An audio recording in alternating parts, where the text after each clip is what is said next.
Yuk Erlangga Production.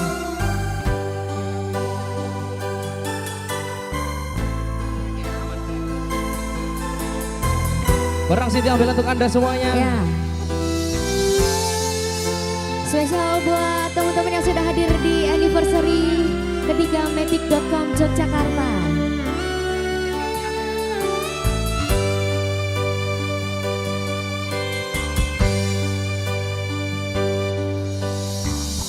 Tak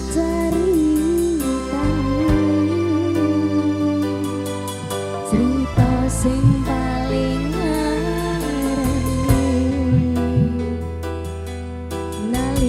bapak lunga ninggal ke keluarga nelongso nanging kudu tak trimo senenge karo dicemili mas sing gawe tambah loro wong tuwa ana kaya ora ana ayo Dik kasih sayang sing kaya cahayane bapak ibu bingung dhewe-dhewe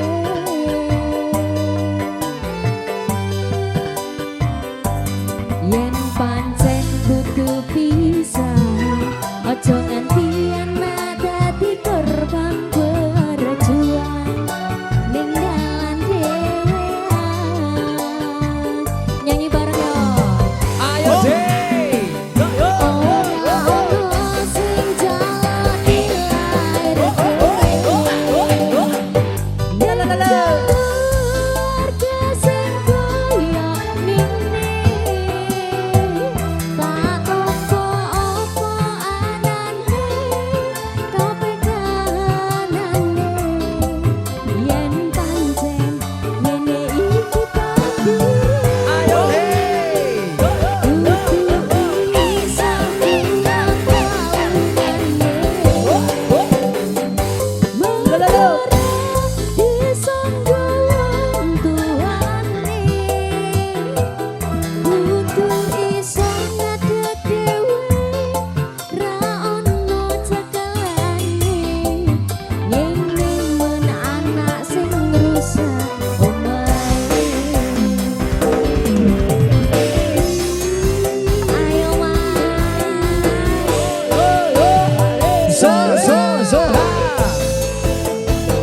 Matic.com bergoyang untuk Anda semuanya. Ayo Mbak Cantik, goyang Mbak Cantik.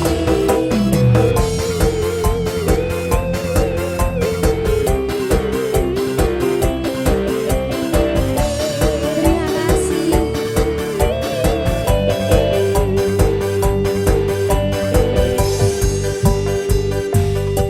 Yen pancen kudu pisah, aja nganti anak dadi korban berjuang ninggalan dhewean. Matur nuwun. Ya.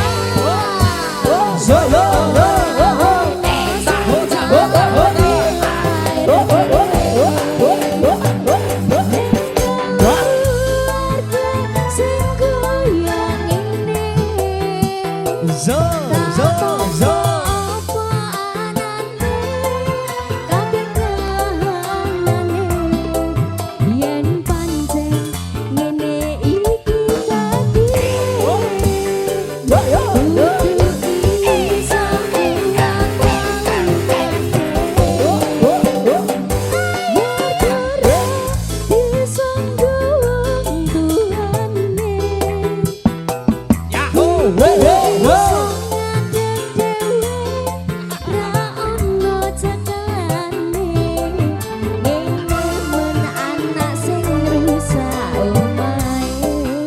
Persiapan Cok.